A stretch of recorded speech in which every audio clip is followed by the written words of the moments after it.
O homem cai da graça, o homem abre a mão, o homem abandona o Senhor. Não é ele que nos abandona, somos nós. Perde sim. E a pessoa botou lá o comentário e disse: você precisa ler Bíblia, você precisa conhecer a verdade e se converter. Olha, mandou eu me converter, disse que eu precisava me converter. Você é herege. Eu digo, tudo bem, você tem o direito de dizer o que quer. Agora, por favor, me mostre que eu estou errado com um argumento plausível da palavra. Não é com o seu xingamento, não é com o seu achismo, não é com o que você entende. Me conversa com a palavra. O que guia a minha vida, o que eu me submeto é a palavra. Se você me mostrar que o que eu estou confrontando, combatendo, corrigindo, eu estou errado, estou indo contra a palavra, eu me reconcilio. Eu sou humilde para dizer, realmente eu estou errado. Você está certo, a palavra não diz assim não. Agora me mostre com a palavra, pela palavra, que eu estou errado. Dentro da correção que eu estou fazendo. Me mostre onde é que diz a palavra que não se perde salvação. Me mostre onde Jesus disse que quem é salvo para sempre. Não precisa fazer mais nada, você já é salvo. Me mostre. Agora eu mostro. Jesus advertindo para ser fiel até a morte. Eu mostro. Jesus nos advertindo para perseverar até o fim, para que sejamos salvos. Eu mostro. A palavra de Deus nos advertindo para que sejamos prudentes, para que não venhamos a apostatar da fé.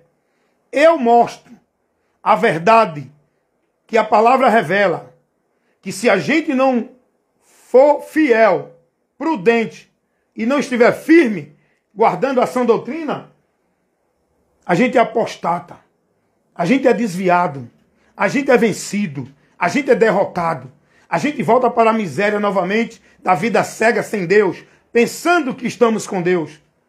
Porque esse é o trabalho do diabo. Cegar o entendimento dos incrédulos. Para quê? Para que você não conheça, não entenda, não tenha o entendimento da verdade do evangelho, meu irmão. Você acha que o diabo ele vai trabalhar, vai tentar o povo de Deus só por tentar? Você acha que o diabo é um ser, que ele é um ser? Tem gente que prega, não, o diabo não é um ser, o diabo é o pensamento, é a atitude do homem. É não, meu amigo. Outra mentira pregada que eu combato. O diabo é um ser pessoal. Se você examinar a Bíblia, você vai ver isso. Porque o povo está sendo manipulado por Satanás com entendimento cego. Você acha que isso é natural? É não. É a prisão, é a cegueira espiritual na mente de muita gente, que priva ela da verdade, que não deixa ela ver a verdade e distorce, deturpa, privando ela da verdade. Isso é o trabalho do diabo, para impedir você de ser salvo. Salvação é por meio da direção da palavra. E o diabo tira a palavra do coração do homem para o homem não se salvar crendo na palavra. Não é dentro de igreja. Salvação é por meio da palavra de Cristo. Jesus disse isso lá em Lucas 8:12. Que o diabo tira a palavra do nosso entendimento para a gente não se salvar. Quer me corrigir? Me corrija pela palavra. A autoridade para a minha vida como membro da igreja de Cristo não é líder religioso, é a palavra. E quem estiver usando ela, eu vou me submeter, eu vou obedecer, eu vou honrar tal líder que tiver com a palavra me corrigindo. Agora, se não tiver, eu vou repreender. Eu vou reprovar. Eu vou protestar. Você está entendendo, irmão? Então vocês têm todo o direito de questionar. Aonde é que Jesus ensina essas coisas que o povo aprende hoje dentro da igreja? Vamos lá. Vamos citar alguns itens que é heresia. Vamos citar alguns conceitos que Jesus não ensina, que não está no Evangelho, que não é a doutrina de Cristo. Vamos citar alguns itens que as pessoas vivem como regra, como doutrina, inclusive como meio de salvação. Vamos lá. Guardar sábado. Aonde é que Jesus ensinou alguém guardar sábado? Dar dízimo. Aonde é que Jesus ensinou alguém dar dízimo? Aonde Jesus ordenou essa ordenança legal para a igreja como doutrina? Nem os apóstolos. Quando a gente fala de Cristo, a gente também tem que falar dos apóstolos. Porque os apóstolos pregaram a doutrina de Cristo, o Evangelho. Aí eu pergunto, aonde Jesus ensinou isso? Igreja, casa de Deus. Aonde Jesus ensinou aos seus discípulos que tem que estar numa igreja que é a casa de Deus? Tem que estar no templo. Olha, inclusive chegou um cidadão para mim no YouTube, colocou um comentário dizendo, dentro de uns vídeos que eu falo sobre isso. Ele disse, você está ensinando errado. O crente tem que estar na igreja. Eu digo, o crente sim. O crente da religião evangélica tem que estar na igreja. O cristão não. Aí ele disse, não, porque Jesus ele era membro do templo. Olha para aí. Eu disse, o quê, meu irmão? Jesus ele era membro do templo, ele congregava no templo. Eu digo, tu está precisando da luz de Deus para tirar essa cegueira do teu entendimento. Olha o entendimento do cara. Onde ele viu isso na palavra? Jesus, quando ia ao templo, ele ia levar o ensino para os anciões, os sacerdotes, o povo que estava cego, não conseguia ver o que a Bíblia revelava. Jesus chega, pega o livro de Isaías e vai dizer, essa escritura se cumpriu hoje. Vocês não conseguem ver isso? A cegueira era tanta que eles estavam perdidos, pensando que estavam salvos. Da mesma forma hoje, os religiosos de igreja. Aí o cara veio dizer para mim que Jesus era membro, congregava no templo. Rapaz, Jesus nunca orientou seus discípulos a congregar em lugar nenhum, como lugar exclusivo para buscar encontrar a Deus. A congregação dos santos é a reunião dos irmãos se reúnam, mas não é um local definido, exclusivo, centralizado, como vocês são ensinados hoje. E eu pergunto, aonde foi que Jesus ou os apóstolos ensinaram aos irmãos da igreja, doutrinando elas para estar em algum local como casa de Deus, como templo de Deus? Ao contrário, me prove mostrando o texto, porque eu te provo que está errado, mostrando o texto que contraria o que vocês ensinam, o que vocês aprendem, no que vocês estão vivendo. Alguém chegou para Jesus e perguntou, aonde é o local de adorar a Deus? Jesus disse, alguém tinha dúvida, se era no monte ou se era no templo. Jesus disse que era onde? No templo ou no monte? Jesus vai dizer, não é nem em templo e nem em monte. Porque o lugar de adorar a Deus não é em local restrito, estrutura de alvenaria. Deus quer ser adorado nos verdadeiros adoradores. Que nós que somos o templo, casa e morada de Deus. A Bíblia ensina isso, ou não? Dá uma lidinha lá em 1 Coríntios capítulo 3, versículo 16.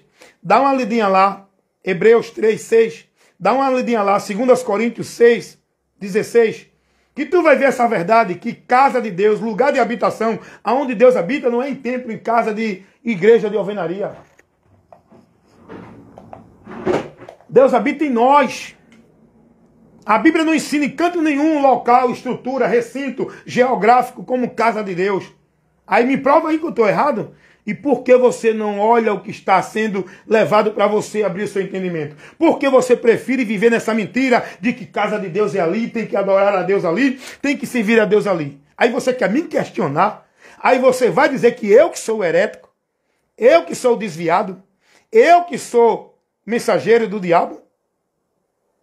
Você pregando uma mentira, combatendo contra a verdade, ainda diz que eu que sou herético? Está entendendo, meu irmão? Então, todas essas questões não tem que ser batizado para ser salvo dentro de uma igreja nas águas. Aonde Jesus ensinou isso? Me mostre aonde tem uma ordenança de batismo como mérito para salvação. Me mostre aonde tem. E não vem pegar Marcos 16, 15 não. Onde Jesus diz, ide por todo mundo pregar o evangelho a toda criatura. Quem crê e for batizado será salvo. Ei, esse contexto aí não é batismo de igreja, de congregação, tá? Porque Jesus não orientou ninguém a estar dentro de congregação. Jesus não orientou ninguém a estar dentro de um local privado. Dentro da ordenança, da autoridade, do determinismo dos homens. Ao contrário, Jesus nos ensinou que entre nós não deve ter grande que queira ter autoridade sobre nós. Entre nós não deve ter quem queira dominar entre nós. Entre nós, todos nós somos membros. A autoridade para nós, igreja, é Cristo que é a cabeça da igreja. Nós temos que honrar os pastores Os homens que são vocacionados. Não é quem abre igreja e está na frente e diz que é a autoridade de Deus, não. O cara abre um local, aglomera 10, 20 pessoas, se faz de pastor e diz, eu sou a autoridade de Deus, eu tenho a unção de Deus. Mentira! No reino de Deus, tu não tem autoridade nenhuma, porque tu não fosse chamado, tu não tem a vocação de pastor. No reino de Deus tu não é reconhecido, tu é reconhecido na tua igreja, no teu grupo, pelos teus membros, pelos teus discípulos. Mas a igreja de Cristo, quem levanta homens para o ministério pastoral, quem levanta homens para o ministério da palavra, quem vocaciona é o próprio Cristo. Não é para ser maioral sobre o povo. É para instruir, é para ensinar, é para orientar, é para corrigir voluntariamente, com amor, se desgastando, não por interesse, nem por vaidade, nem por autoridade, para estar na frente de grupos de pessoas. Está entendendo isso? Então quero que você preste atenção nisso. Jesus não orientou ninguém a estar sob a escravidão, dentro de uma devoção, de uma obrigação, como se fosse para Deus, pelos homens. Jesus nos mandou ter cuidado com os falsos profetas. Acautelai-vos deles. Não chame ninguém de mestre, não chame ninguém de pai. O povo está aí, meu pai na fé, meu mestre espiritual, minha autoridade espiritual, fazendo dos líderes a cabeça que guia eles, fazendo dos líderes o oráculo da sua vida espiritual. A direção da minha vida espiritual não é líder, é Jesus, pela palavra dele, pela doutrina dele. Você está entendendo, irmão? Nós temos que ter esse senso crítico, esse entendimento. Nós temos que compreender a verdade. Eu tenho sido muito confrontado, eu tenho tido muito debate. Eu tenho estado sempre na linha de frente do combate da fé. Mas graças a Deus que Deus me dá graça para eu resistir. O Senhor tem me revestido, tem me dado sabedoria para o confronto teológico, doutrinário de conceitos. Combatendo contra a mentira levantada, propagada, ensinada, disseminada. Combatendo e destruindo toda a estrutura doutrinária satânica, maldita, que é levantada, estabelecida como se fosse de Deus. Deus tem me dado graça para combater e desmontar as estruturas doutrinárias satânicas. Aí vem o cara com a doutrina da predestinação fatalista. Vem o cara com a doutrina, surge aí os sábios, teólogos, que tem um discurso muito bonito de sabedoria, do grego, do hebraico, do aramaico, conhece muito texto, muita história, mas não conhece nada de Deus. Não conhece nada da verdade do evangelho. É um doutor, é um teólogo, é um mestre nas escrituras como Nicodemos. Precisa nascer de novo. Não conhece a verdade. Não tem conhecimento. A mente dele está presa, entenebrecida, privada da verdade do evangelho. Ele fala muito de palavras bonitas, tem um conhecimento muito bonito da história, da geografia, dos textos originais, mas não conhece nada, nada, nada da verdade da salvação revelada para nós. Porque a mente dele está privada da verdade. Aí vem o cara com a doutrina da escatologia consumada. Olha, vai ensinar agora que não tem mais arrebatamento, que Jesus já veio, que já houve a ressurreição, que o milênio já está vivendo, que já teve a grande tribulação, que o anticristo já apareceu e etc. Rapaz, aí eu olho assim e digo, meu Deus, como o diabo cega mesmo. E o pior de tudo, levanta essas pessoas para estabelecer uma doutrina como se fosse verdade, para desfazer da verdade do evangelho. Olha a estratégia do diabo.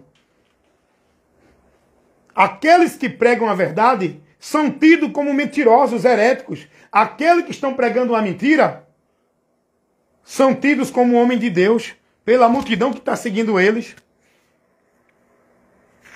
Meus irmãos, é muito sério. Eu vou parar aqui porque eu estou aqui no trabalho e quando eu começo a ministrar, não é? É muito gostoso edificar-se e levar edificação para os irmãos, porque eu prego para instruir, orientar e edificar os irmãos, E eu também sou instruído, edificado e orientado quando eu prego. Porque é o Espírito de Deus que ministra no nosso coração, no nosso entendimento, a palavra. Nós somos apenas instrumentos. Vocês estão entendendo isso? Então, Deus abençoe. Mais uma vez eu agradeço a presença aí do irmão Edinaldo Nogueira, que sempre está comigo aqui, nesse trabalho, se edificando, a gente junto aí, na comunhão. Que Deus abençoe aí o irmão Edinaldo Nogueira. Ele botou um comentário aqui, eu vou ler agora. Adorar em espírito e em verdade, pois o que ele respondeu à mulher samaritana. Jesus não disse à mulher, não, mulher, tem que ser no templo, tem que ser na igreja, tem que ser no monte, tem que subir ali, aqui e acolá. Jesus disse, nem no monte, nem em templo. É aqui, ó, é no viver, é na vida que adoramos a Deus. Amém, irmão? Deus abençoe a todos, em nome de Jesus.